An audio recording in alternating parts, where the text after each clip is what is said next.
opinions expressed on this program are not necessarily those of the ownership, management, or staff of Magic 102.7 or Inter-Island Communications.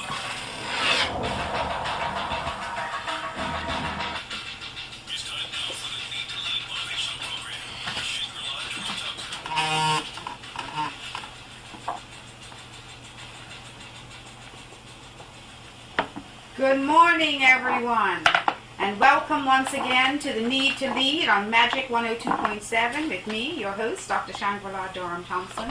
And of course, we begin by asking, O Lord, that the words of our mouths and the meditation of our hearts will be acceptable in thy sight.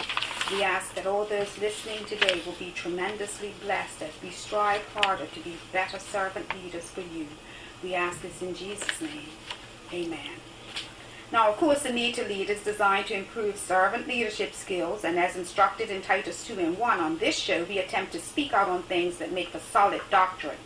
I believe that God has given each of us, in fact, I know that He has given each of us a gift, a talent, a strength that must be developed for His glory, and so this show uses the example set by Jesus Christ, who teaches us how to serve others better. We want also to be wise leaders, and Proverbs 11:14 reminds us that without wise leadership, a nation is in trouble. Now today we are going to discuss health care and why health is important for a servant leader.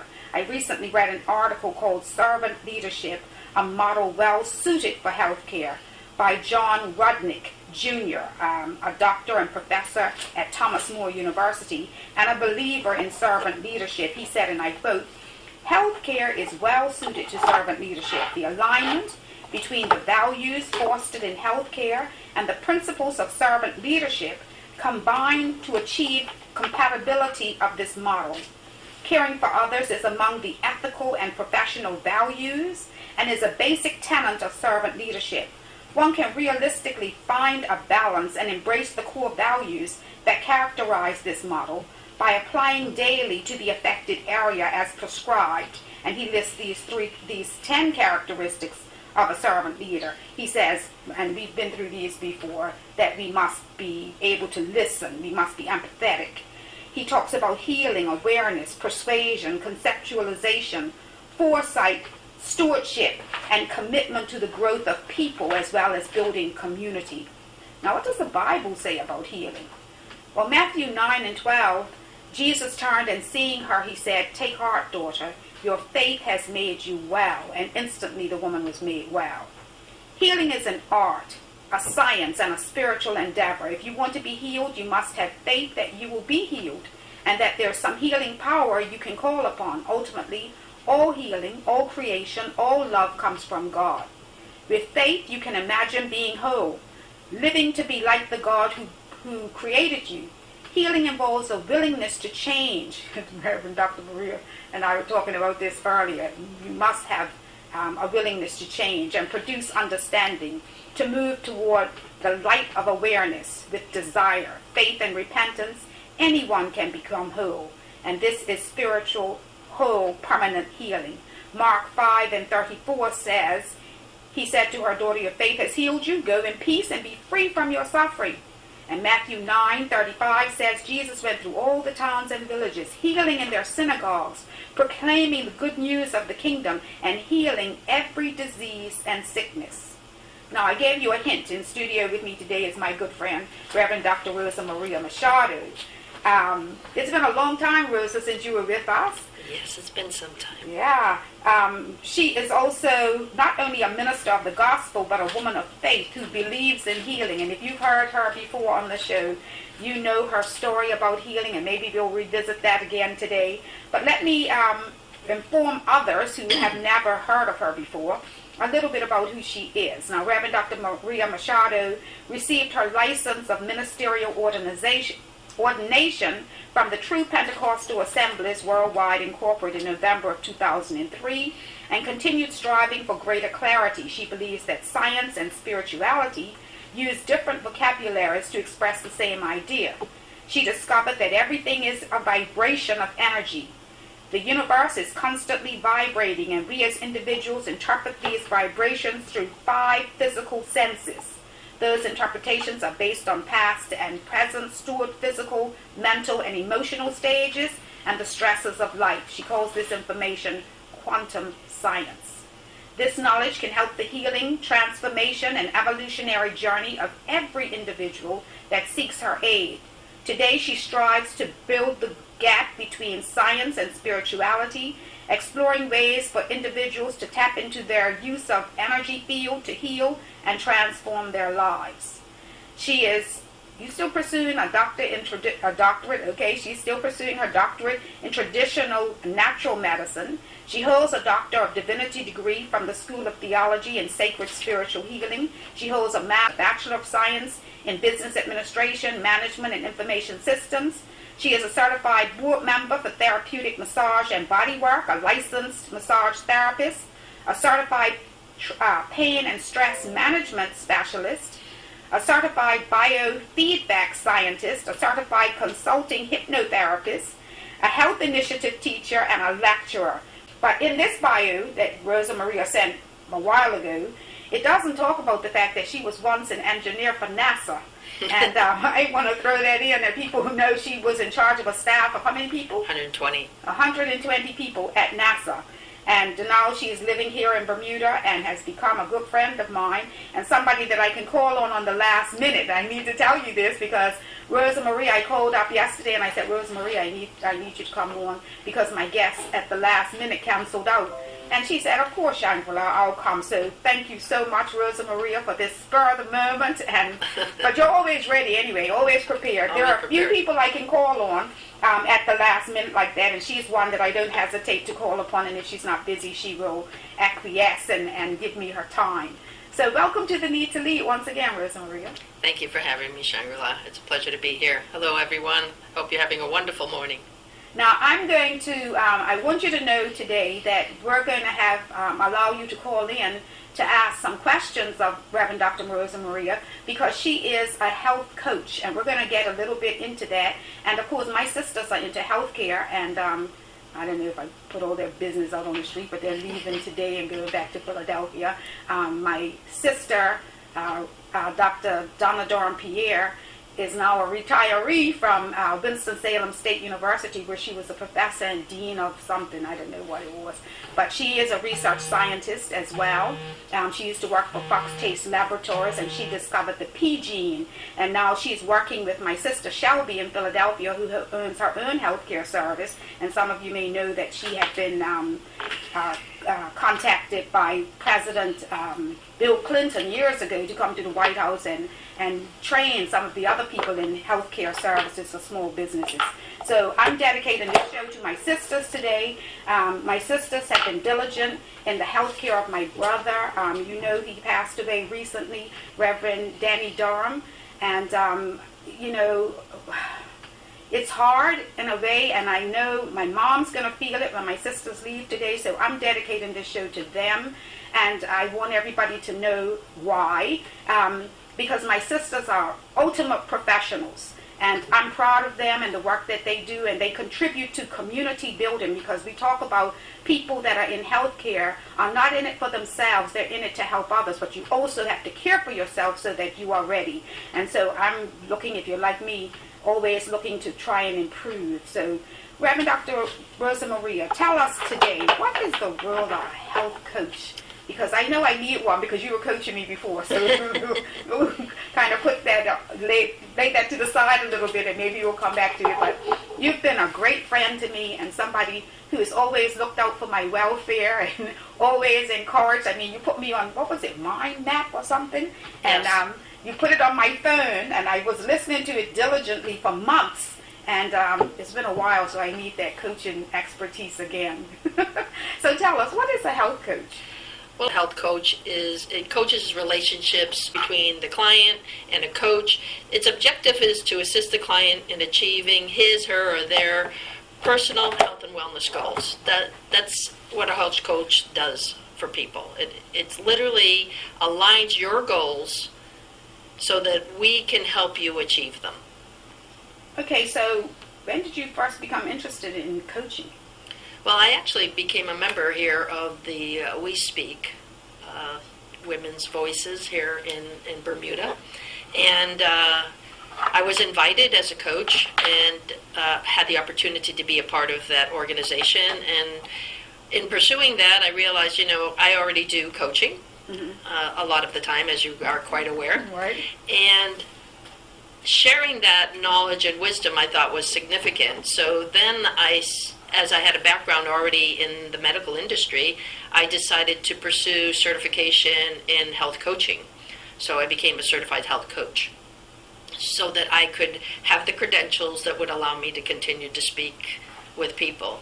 And to realize that when we're coaching an individual, we're not just giving them guidance. I'm not the all-knowing person. What we're achieving is a role where we allow the individual to self-determine the role that they wish to take part in to achieve their end goal. So we have to be good listeners. As a coach, I actually have to sit and listen. Now, a lot of people go out there, they start to talk to people, someone starts to talk to them, and they already have the answer. They're just waiting for their opportunity to talk. They just want to be the one to talk next. In a coaching environment, we actually have to sit and listen. We have to listen to all the words the individual is saying, and we have to actively listen. So we're capturing the feelings behind these words, the motivation behind these words, and how they perceive themselves. So we can see a lot in an individual when they're sharing that part of themselves, because we can see if they're enthusiastic about a change, or if their resistance to that change exists, if they have a high self-esteem, or if they have a low self-esteem. And then we can see the avenues that we can aid in building that structure. A house doesn't just get laid out on the ground. It literally gets a foundation first. So we have to build the foundation as individuals to aid the structure that person has, our client in this case. Hopefully you folks out there that I'm speaking with, you have something that you want to change about you, an avenue that you're struggling with personally. And because there's a struggle with that personal level, sometimes we seek an outside source, but usually we seek those that are closest to us, and then they share their opinions. Well, if I was you, I would do this, and they tell you what they would do. What we want to do from a coaching perspective is aid you to see that you already have the answers in you.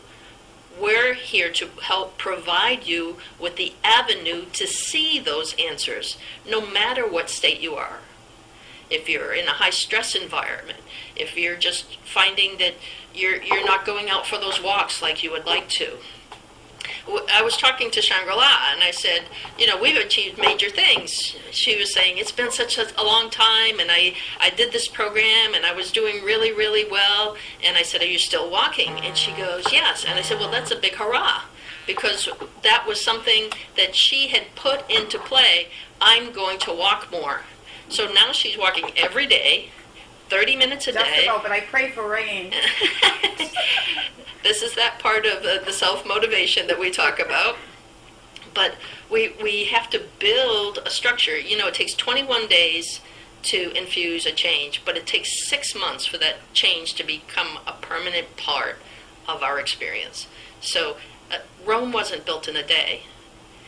Okay, now, Rosamaria, you are also a hypnotherapist, and I want you to talk a little bit about that, because when you were coming to my house every week, and we were doing this hypnotherapy, the first time you came, I laughed because my son came walking by. He said, I want to make sure you're okay. He said, what is that lady with you? He said, you're laying down hypnotherapy. And I assured him everything is fine. But tell people a little bit about what hypnotherapy does. And also, some people are afraid of this because they think, well, you're a Christian and you shouldn't be doing that. So you're also a minister of the gospel. Yes. So tell me how hypnotherapy and healthcare and all of that stuff relates to biblical learning, and what your belief is as a Christian minister. Well, first of all, I would like to say that we always have to be cautious. when we're opening ourselves up. So we have to establish a rapport, we have to have open lines of communication, and then we have to have trust. So if you're going to an individual to seek aid, you have to trust that person, because you're going to be sharing a big portion of who you are with them. And that is integral to your success as an individual who's seeking aid. If you don't trust the person, nothing's going to happen. So when we're talking about hypnotherapy, we're looking at what our conscious mind is telling us every day. And what we do not realize is that our words have a definite impact in our physical form. So every word we utter affects us. Think about it. If you were to put your hand on your chest right now and start to just say a few words, you could feel the vibration of the words that you're saying against your hand. All those words are vibrating in you. And then they move from in you to the outside environment. And they touch other people's ears. And they actually have a vibratory impact on the physical form. Now, some people, as we say, it goes in one ear and out the other. All they're doing is blah, blah, blah. I don't need to hear anything further about what they're saying.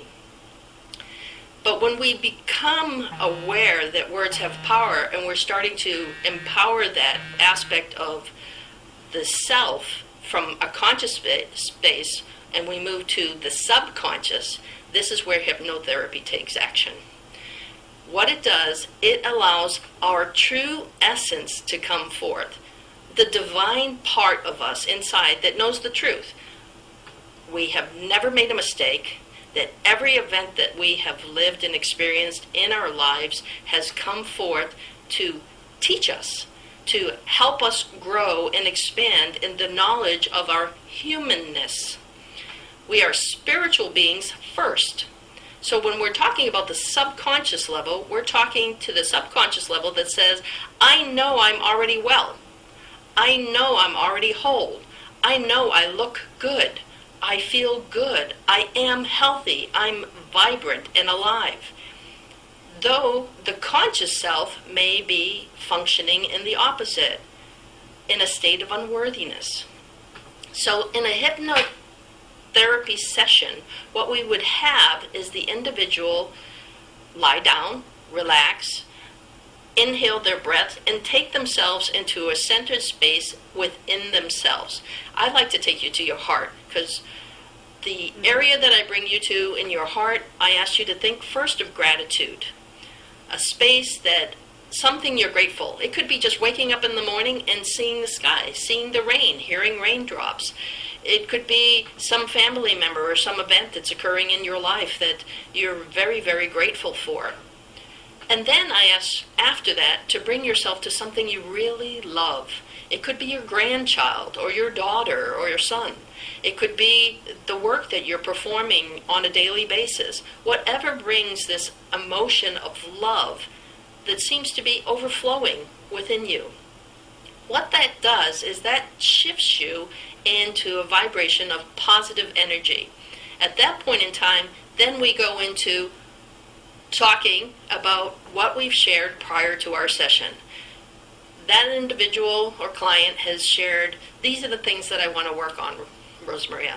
I want this part of my life to change. I want help with this. I want to be more motivated. I want to have an action plan. I want to start to do things.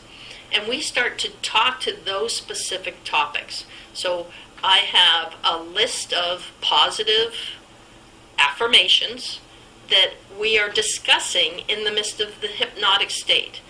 The subconscious, we're using your words and others that promote in you that positive activation for you to achieve the end result that you desire. That's where hypnosis has a very, very positive effect. And it's used in many ways. It's used with golfers when they get in that rut and they can't feel their swing. It takes them to that place of centering. It's used for basketball players who are trying to get that three-point shot. They do the visualization. They get that space where they can start to see the shot and they visualize. So it has a lot of positive effects. From our perspective, it may be seeing ourselves walk. We may have had some incident that caused us to be incapacitated.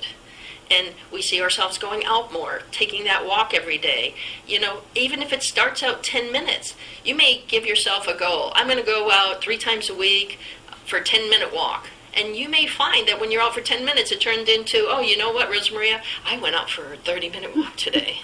And did you plan it? No. Am I going to ask you if you planned it? No, I'm not going to ask you that. I'm going to give you kudos for achieving that end result, which is what we were talking about, Shangri-la. When we had begun our sessions, were not doing that walking. So you're still walking. Mm-hmm. You may feel like oh no, I've hit a blockade, I have an obstruction that's preventing me from achieving this end result. But this is something that we have to embrace, that one aspect that you've created change in. Now we move to the next one. So we literally have a list of questions that we can ask you. And I'm going to give you an example, so if you don't mind, okay? So this is questions that I would ask you. How healthy do you feel you are?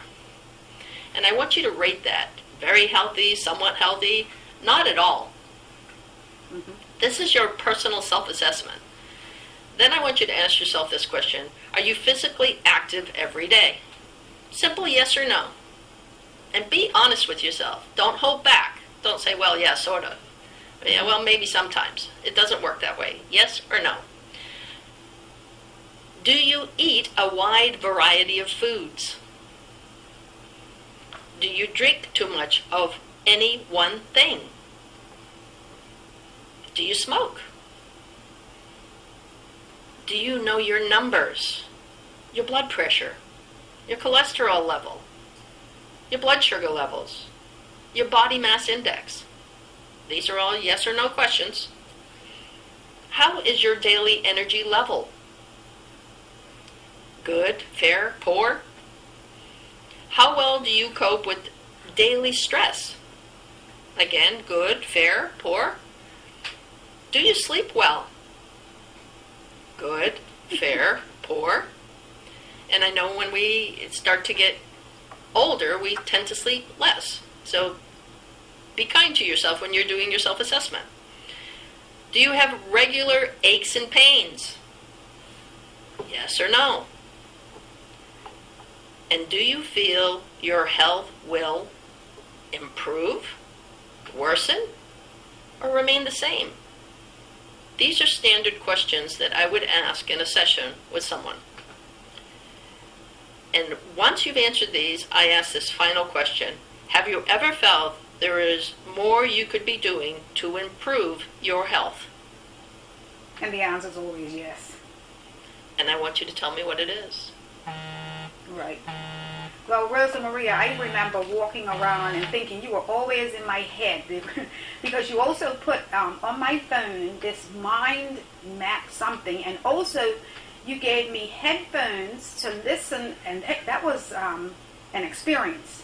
So give people an idea about what this, because you talk about biofeed. Well, I'll go there afterwards. Yeah. But tell us about. Well, these goggles are a new technology. They use far infrared, and they're quantum science again in action. And when you're behind these lenses, they literally flicker in your eyes, and what they're designed to is to help the brain relax.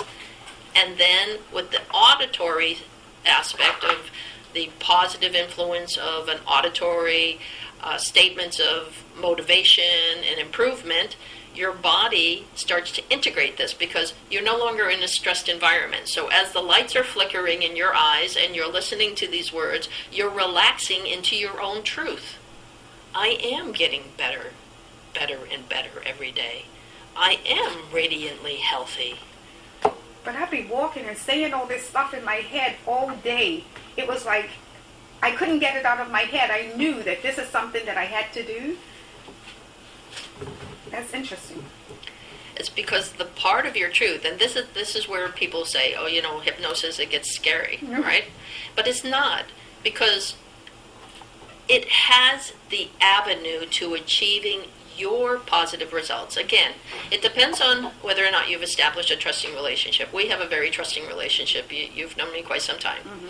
So in that relationship where you're trusting me, you know that the words that I'm instilling in you are to aid you in achieving your end goal. And that avenue is using your own words. Mm-hmm. What does Shangri-La want to do? Well, here's another aspect. Rosamaria, is a scientist as well as a minister, and I said before she worked for NASA, but she is also a biofeed specialist. Now, you came down to my mom on a number of occasions, and you bought this machine that measured her pain level. And my mother was like, oh my gosh, this is absolutely true, because you measured things that we could only hear my mom say, but then this machine verified what it was that she was feeling and her pain level. Tell us a little bit about that. Yes, biofeedback, again, is not a new science. It's been around quite some time. It was used for major physical injuries back in the day. They used it for people that had muscle atrophies, sports injuries. You probably see it in your chiropractic office. They use TINS machines or similar to a biofeedback. It's sending an electrical impulse into the body. But the difference with the equipment that I have is it literally sends in 0.021 milliseconds into the body over 1 million frequencies. Now, these frequencies have been mapped to body activities that are resident in every individual in the world that might have experienced some kind of disharmony in their body. And as it goes into the body, sending these electrical pulses, it looks for matching frequencies. So this is where the disharmony comes in. So we start to see where the pain points are. And it looks at the body's energetic footprint. Now, when Hippocrates, who was the father of medicine, originally had created the science of surgical procedures, he said that we had to also integrate the body mechanics, the body energy. And he taught people how to do massage therapy and manipulation of the body. So he was quite aware of the energy medicine because it aided the body in creating wellness. Biofeedback does the same. It sends out the frequency, it gets a frequency mapped back. Once it has this data, it can zero in. It's not diagnostic, it's a stress management and pain management tool. That's why it's used in chiropractic offices as well. And as it sees these frequencies that have been matched with disharmony in different areas of the body, it starts to attune those frequencies to areas of harmony that need to achieve. So the body is so amazing that it adapts to positive influences.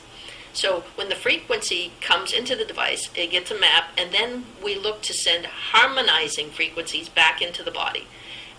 The device literally uses bands that go across the wrists and ankles, and then across the forehead. So the forehead uses EEG, EKG, and ECG levels. So it's keeping track of what's going on in the physical form. It's tracking what's happening in the autonomic nervous system and our entire essence. It's really tracking our cellular level. And as the frequencies are infused through the device using electrical impulses that are not felt, they're just micro frequencies that are resent through these same straps around your ankles and wrists and across your forehead, and it sends the frequency until the body achieves balance. It's quite amazing because what it does in that time, it creates an opportunity for the body to find its own homeostasis, its own level of balance and harmony that was always there but was obstructed by some stress or block. And that's what we did with your mom.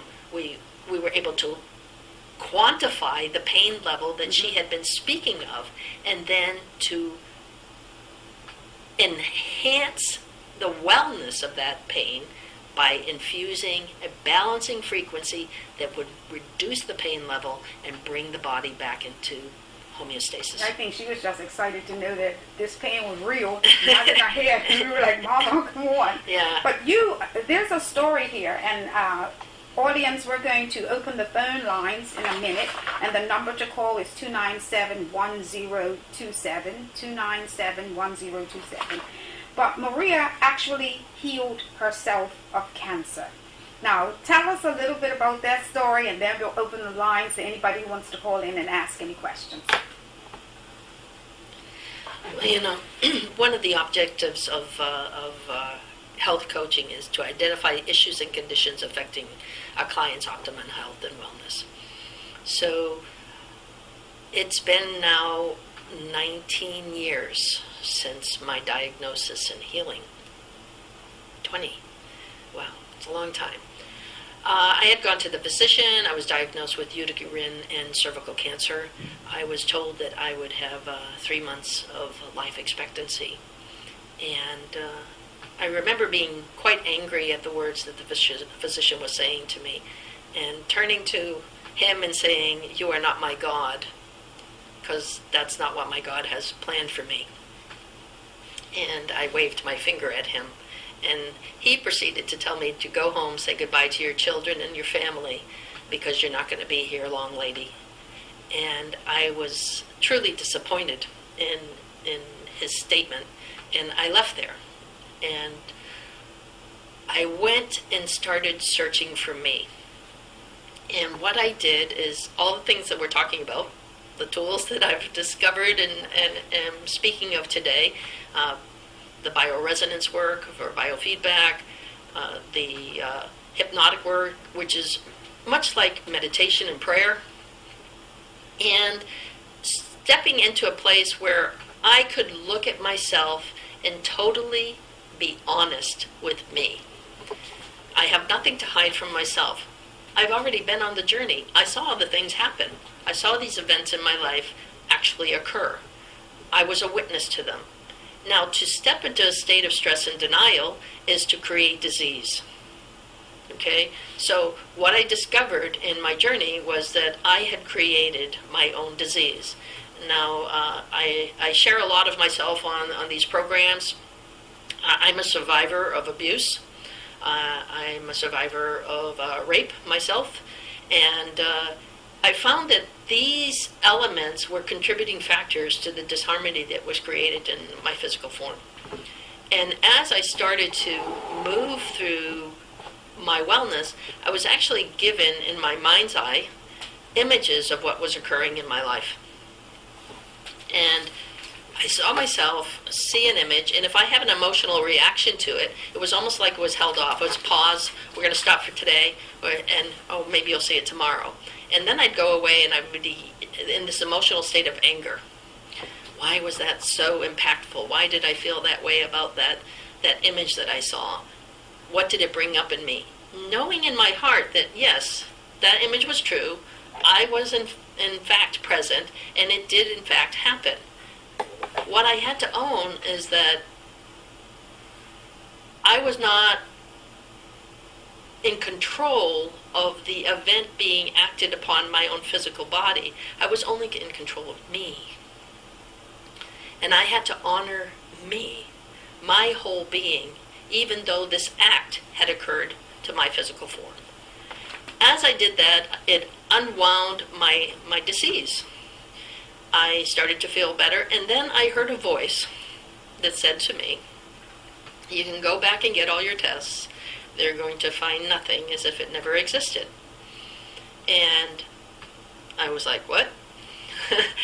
And so I did. I went back to my physician. He ran the tests. He goes, He said, "We're going to do this again." And he ran the test again. They're doing biopsies here. And mind you, biopsies are very painful events, and they cause, I think, a lot of trauma to the body. And again, the result came back. He didn't tell me the results, but we're going to do this one more time. And again, he did another biopsy. Each time they did the biopsy, they take 10 samples. They take this long silver rod, and at the end it has a little scoop, and they literally run it up through the cervix and take tissue out of the inside of the cervical area and the uterine area, and then they put it on little slides, and they send it off. His final conclusion was this. Now, mind you, I had been working on myself for 1 year and 1/2 when I heard the voice. And he said, well, it appears that we misdiagnosed you. Because there's no indication that there was ever cancer present. And I said, excuse me? Yep, we did all the tests. It came back 3 times. I sent it to different labs to make sure that it was accurate, and it looks like it doesn't exist, and okay, we'll see you again in 6 months. I was like, what? I was literally astonished. But one of the things that fascinated me is in my coaching environment, when I was getting my certification, one of the things that they said was integral to wellness was that medical errors were very, very common, and they were often the cause of many, many deaths. So now imagine you're told this, and then you find out it's an untruth. Now, I personally believe in miracles. I think a miracle happened to me because that was the voice that told me to go back and get it checked. Because my mind was still in that state of, does it exist, and am I going to die? Even though I had lived 1.5 years later. But we have to have that positive confirmation. Our physical mind is saying, I need something to confirm this to be true. It's not just all in my head. I heard a voice. Most people would think you're nuts and this woman's crazy. But when I got confirmation that this event, but the confirmation was not, oh, it's a miracle, this has gone away, oh, the diagnosis was wrong, and we're sorry, which is good for me because I end up a person who never had cancer, which I like. I agree with that 100%. And now it's 19 years later, and I'm perfectly well and fine, and I get tests every year, and I'm in perfect health. Well, when you say you spent 1.5 years working on yourself, what did you do specifically? Oh my gosh, I went into these states of meditation, and sometimes I would meditate for 6 and 8 hours at a time. And I would literally be in this space of affirmations. I created my own affirmations that, I'm radiantly healthy, I am well. I would visualize in my body the pictures that they had provided to me. Mind you, here's the doctor saying, no, it's not true, yet they had given me photos of what they had seen.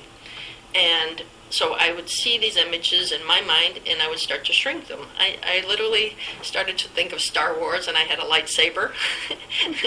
And I was like, cutting it down and reducing its size. Sometimes I'd see myself with like these little photon torpedoes that were like laser beams, and they would literally slough off it. And I would, little by little, I would see this image in my mind getting smaller and smaller and smaller until it disappeared. Well, callers, the number to call to ask questions is 297-1027, and until I see the lights flash, I will continue with my interview of Reverend Dr. Rosamaria Machado. You're listening to Magic 102.7, and we're talking today on the need to lead about the importance of healing for a servant leader, and the lines have lit up. Let's take this call. Good morning, you're on the air. Hi, good morning, Shangri-la. How you doing? I'm fine, thank you. I'm I'm like, okay. That's my best exam at All right. But I just want to ask the young man, please, because I mean, I'm not as educated as you all, but I do have some expertise. But sometimes, when I'm trying to work out a process, and I see the answer, positive answer, and I don't fulfill the evidence that I need to achieve what I know I see. Mm-hmm. And sometimes I humans, yes, like we are spirit, yes. But why is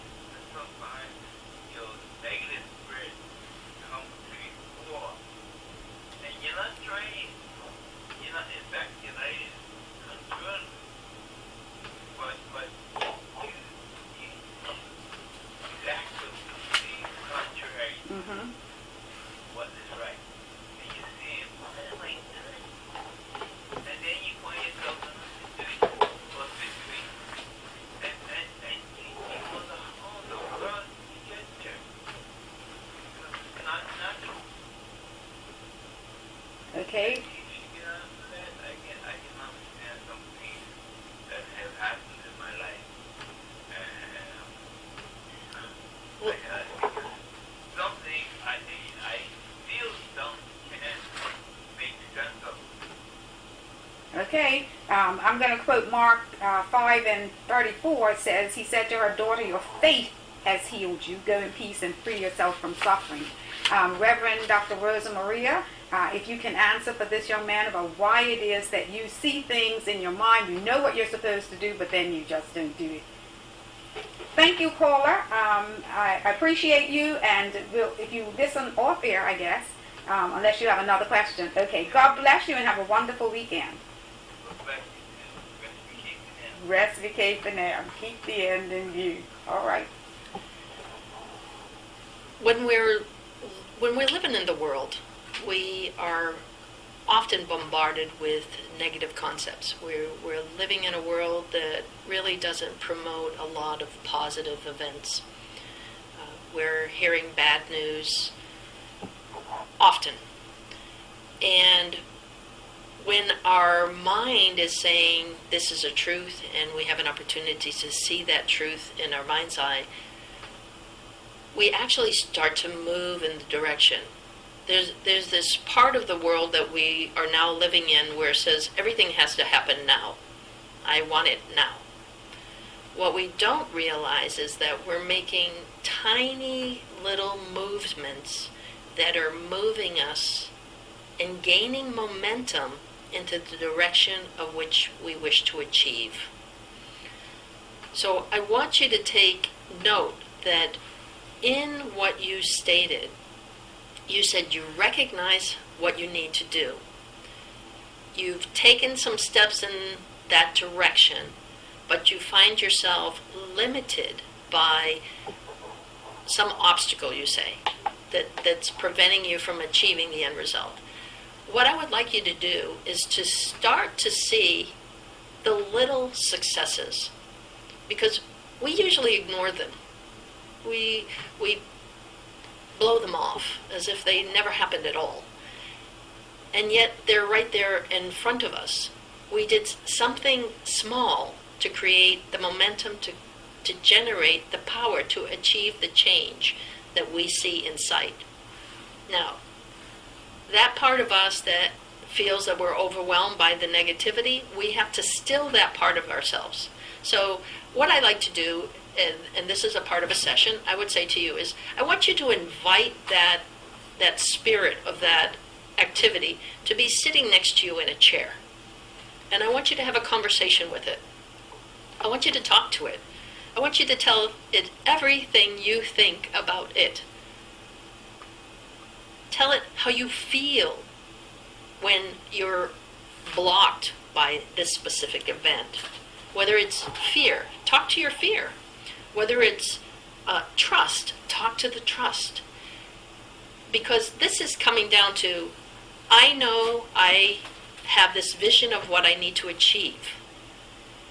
Do I trust myself enough to achieve it? Am I obstructed by the ability that I can? And if so, let me talk to that, like if it was my friend. I want to have a conversation with you, and it's not going to respond back to you. You might get a feeling inside that says, oh, I feel uplifted because I had this conversation with this unknown.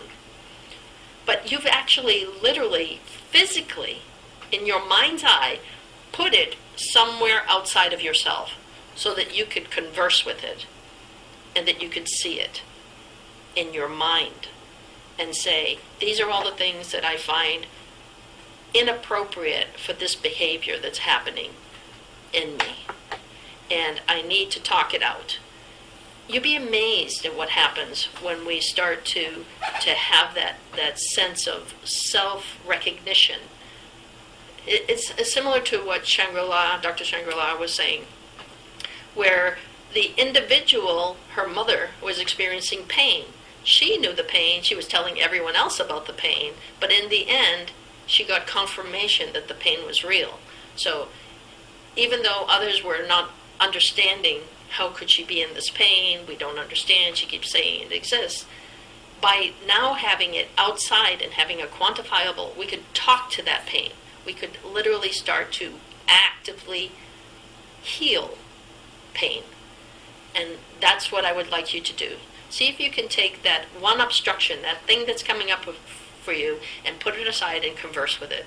And after you've done that, I want you to turn around and look at all the successes that you've had, the tiny little things that you've done that are moving you in the direction that you want to achieve.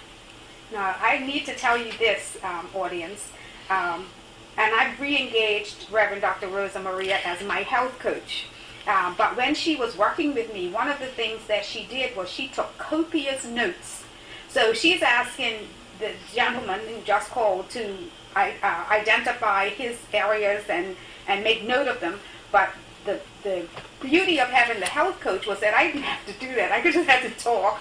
And Rosamaria made all these notes, and then she would come back to me. She would send me a copy of what she had concluded based on the information that I had given her. So then we could look strategically at what needed to be done. So I just feel like, and here's something that the audience needs to know as well. Here is not just a person who I had faith in. Here's a person who thousands of people had faith in, which allowed me to say, okay, something must be going on here, because when you see thousands of people flocking to one person. Now, Rosamaria, and she hasn't said anything about this today, but she used to go to work. At one session, she couldn't work with me because she had to leave Bermuda and go to Poland. And then I watched the Polish stations, and they were interpreted in English, and thousands of people will come out to hear Reverend Dr. Rosamaria speak. And she would be a coach for thousands of people. Can you tell us a little bit about that? We're covering a lot of topics. Yes. When I was healed, it's at the point in time that I said, okay, I really understand. I really felt that I was divinely selected to do something. I was very, very clear about what I needed to do. And at that point in time, I retired. I retired as a NASA engineer once I was completely well. That's another story. And I went out into the world. I studied. I started learning as much as I could about medicine and healing and modalities and researching. I was doing that while I was working on myself. And then I started to do project management for medical institutions because I was getting more information by working with them as a project manager that would help me to fine-tune my skills in practice. At that point in time, I was invited to Poland by another pastor who said, would you come to Poland and speak with people on my behalf? And I said, I had to wait because I would hear a voice. And they were like, okay. And when I hear that voice say go, I go. So I heard the voice say, yes, you may go, but this is when you'll go. And I went my first time in February, about 9 years ago. And when I arrived, my first conference that I had over 250 people present in my first visit to Poland.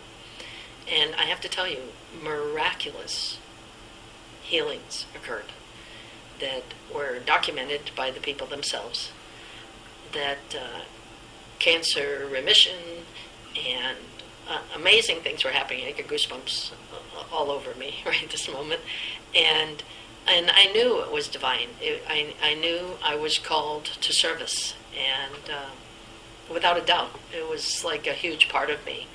And I remember one elderly woman came up and she asked me, she goes, would you hug me? And I said, absolutely. So I hugged her and she just burst into tears and told me she loved me.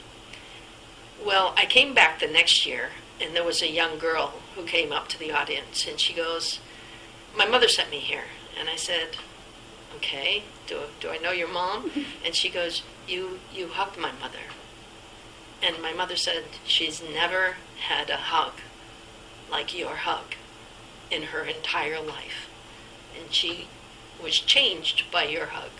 And I said, that's fabulous. She goes, no, you don't understand.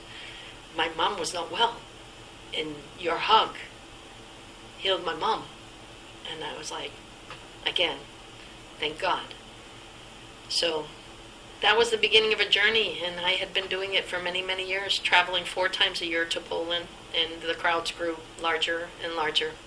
Do you have any estimation of your well, we can't estimate your largest crowd because it was all live streamed on video and all of this stuff, which is how I got to see it, to see one of the events, and I was overwhelmed. I was like, oh my goodness, these people are just, they were in awe of you.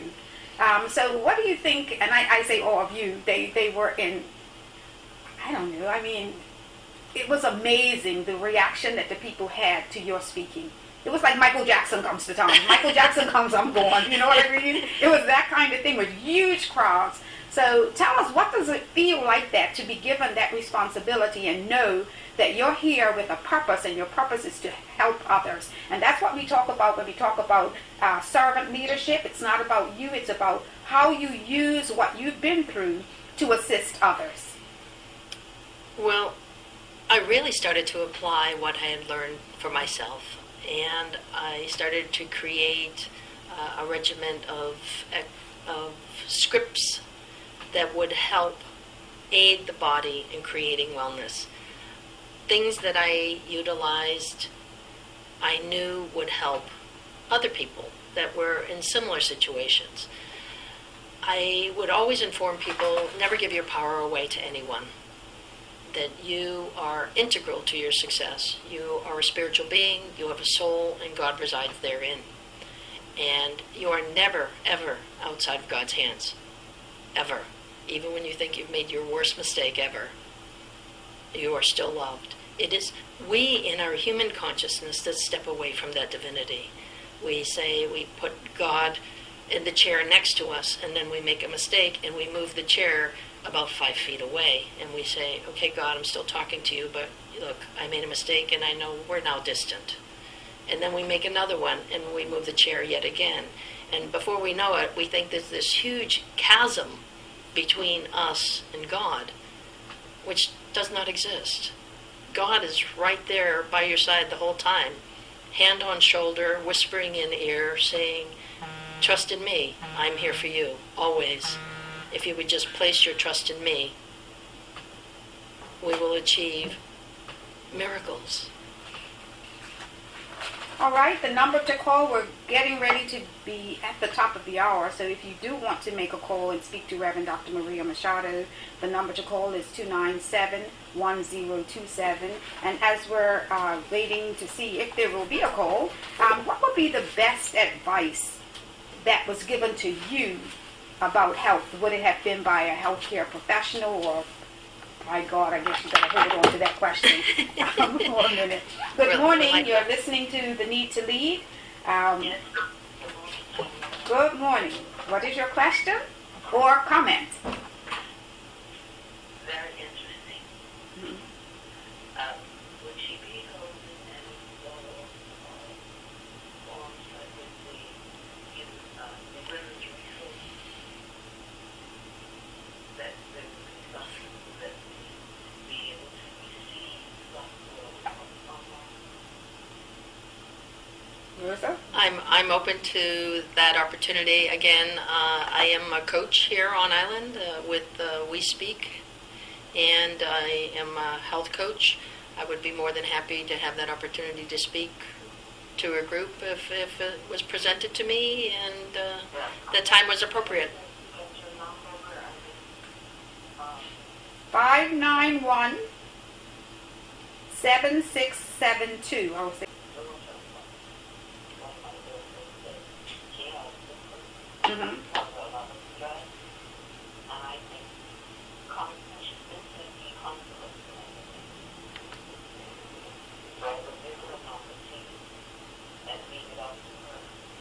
Yes, if you provide her with my number, if she feels that she would like to reach out, I'll be more than happy to speak with her. You're very welcome. Well, thank you for calling, and have a great day, and may God heal. Continue to heal. Remember, your faith will make you whole. Amen. Thank you. Okay, so Rosamaria, what was the best advice given to you by anybody about healthcare? Maybe it came by divine revelation. I don't know what. Yeah, I would probably say divine revelation is appropriate. I would say that we belong to God. We are a part of that same one truth, the creator of all in all. And that because we are that truth, we have the ability to recreate ourselves at any given moment in time. Yeshua ben Joseph, Jesus Christ, was a perfect example of that living truth here upon this earth. In his walk, in the manner of which he aided people, healing the blind, healing the lame, lepers, paralysis. Yes, he was a divine being, but he shared his knowledge with other beings that we would say were lay people, fishermen of all people, and women that walked with him and learned from him and studied from him. Therefore, it was not only something that he was able to do, but he sent his disciples out 2 by 2 to heal. And if they had difficulty with any one, he would say the reason that they were unable to do this act was because it required prayer and fasting in order for them to achieve that end result. So when we're doing this work, I always tell people go, oh, Rosamaria, are you going to eat today? And I'm going to go, no, I'm going to have my water. Make sure I have lemon water, warm lemon water with me all day long. When I do these works, that's all I have. I eat no food, no dairy, nothing hard that will cause my body to not be an energetic footprint. And in being that whole person and an open catalyst for the divine spark that resides within me, because I believe I'm owned by God. He knows every hair upon my head, every breath that I will ever breathe until my breath is taken from me. I may try to control my breath, but I can only hold it for so long. It is given to me, and it will be taken away from me in the same manner. So the divine revelation I would say to each of you is that you are held in the hand of God always. You have the capacity to heal yourselves and restore your beings. We have to change our mind, our mental thinking, and move our minds from the negativity and the environment of which we've been entrenched in this world that is constantly promoting negative. We have to reduce our capacities with our electronic devices. We have to spend more time in nature. That was a big one for me. You have to be out more. You have to spend more time in nature. You have to have more outside activities. And I find even in the world that I'm in right now, that's a struggle because, you go to work all day, and then you come home and you're tired. So these are all stressors. But the earth helps to heal us. And when we go out into that earth, we are restored and made whole. Find the time to be quiet, 15 minutes a day. In the morning, perhaps, before you start your day, envision your day in the most positive way. See your body being restored and healed and rejuvenated. At the end of the day, give thanks for the day, all the activities that had transpired throughout your day, all the good and all the bad as you perceive it. And then rest your head and start to envision what it is you wish to create in your life, today, tomorrow, into the future. Start to envision that future. You have that capacity. Why? Because God gave it to you. Well, Rosamaria, I want to thank you for being available at the last minute, as you usually are to me if you have nothing else to do and I call. I appreciate you tremendously, and I'm excited about our renewed relationship as my health coach. There you go. And she's given us some tips today. Audience, I was gardening for a while. You know that. I'm going to go back outside and reconnect with the earth, reconnect with nature, reconnect with God. I do spend time in prayer, but I'm going to spend more time in silence, I think, and this can create a healing. So she's given us some real world tips about what we can do to help make ourselves whole. I'm going to give Reverend Dr. Maria Machado the last word today, but I want to thank the listening audience for listening. Remember that we have the capacity to heal. And here's an interesting story. I got I don't want to say a massage. I kind of massage, but the guy said this is really not a massage. But this is not a spa. This is something to do with your body. And as he was working on me, I felt a little pain. And I kept saying, I said, that hurts, that hurts. And then I started thinking, oh, that doesn't hurt. That feels really good. He's getting into my muscles. And actually, it relieved some of what I had considered pain. So it is, in a lot of times, mind over matter, that we have to take ourselves out of that pain environment, put it in God's hands, and change our narrative. And I think that's what she's told us today, is to look at things a little differently. And that's what she did with the mind map.